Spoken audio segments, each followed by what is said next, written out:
Bonjour à tous, au menu de ce lundi, les premiers morceaux du puzzle Ferrari F150, les facéties de BMW et AMG pour la fin d'année et les résultats de la Race of Champions. Avant cela, le sommaire d'Auto Plus.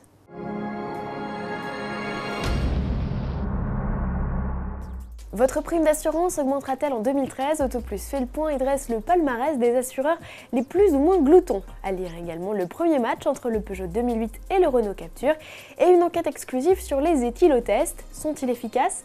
La rédaction d'Auto Plus a testé 17 produits, qu'il s'agisse d'éthylotests chimiques ou électroniques. Nos résultats sont à lire dans le numéro 1267 en kiosque du 17 au 23 décembre et sans limite de temps sur l'iPad.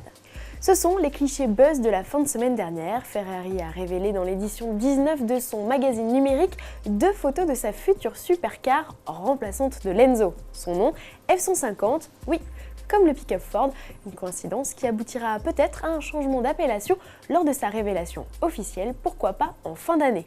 Côté look, si l'arrière semble s'inspirer de la 458 Italia, l'avant a quelques similitudes avec la dernière génération de Viper, vous ne trouvez pas ?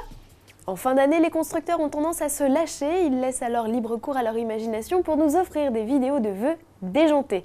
Chez BMW Suisse, on a mis sur roue le chant de Noël le plus rapide du monde.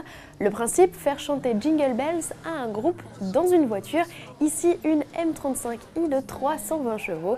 Leur chauffeur, le pilote DTM, Martin Tomzik.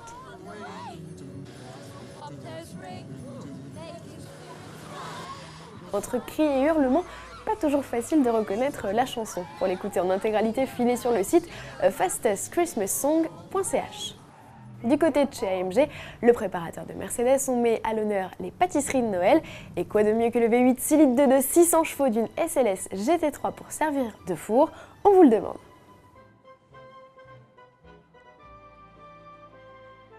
Et si le concept vous fait sourire, vous avez la possibilité d'en faire profiter vos proches, puisqu'une carte de vœux est disponible sur le site Mercedes. Pour mélanger sa pâte, un pâtissier s'offre quelques donuts en SLS AMG électrique. On se quitte avec du sport. À Bangkok, en Thaïlande, se tenait le week-end dernier la 25e édition de la course des champions. Principe de l'événement, opposé par nation, puis face à face les meilleurs pilotes du monde. La course par pays a été dominée par l'Allemagne pour la 6e année consécutive. L'équipe, amenée par Michael Schumacher et Sébastien Vettel, a battu le duo français Sébastien Ogier-Romain Grosjean. Romain remporte de son côté la course des pilotes. Il succède à Sébastien Ogier, victorieux l'an passé. Le champion des champions a écarté en finale le Danois Tom Kristensen, septuple vainqueur des 24 heures du Mans. À demain.